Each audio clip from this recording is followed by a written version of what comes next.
नमस्ते, प्रणाम। मैं आपकी रीता और मेरे चैनल का नाम है रीता शशि और मैं गाने जा रही हूँ एक लाचारी की। जैसा होगा कमेंट में ज़रूर बताइएगा।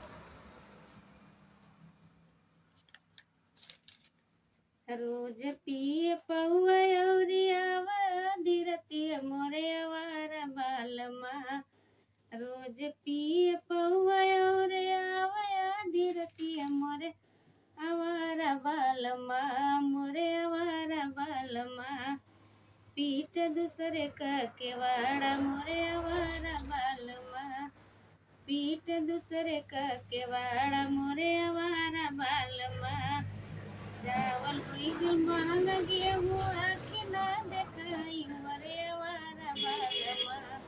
मोर पिएला बालमा करब बजड़ी पर गुजारा मोरे आवारा बालमा।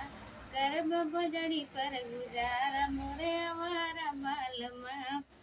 रोज पिए पौआ अउरी आवा धीरतिया मोरे आवारा बालमा।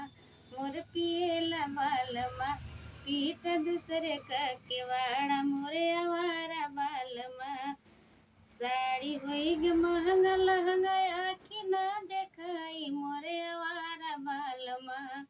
साड़ी होई गे महंगा लहंगा आखी ना देखाई मोर आवारा बालमा।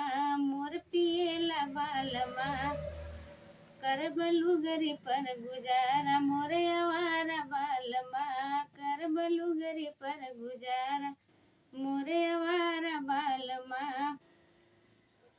पी के आव पौआ अउरी आवा धीरतिया मोरे आवारा बालमा।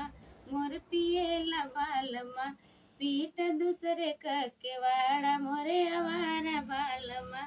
पीठ दूसरे का केवाड़ा मोरे आवारा बालमा।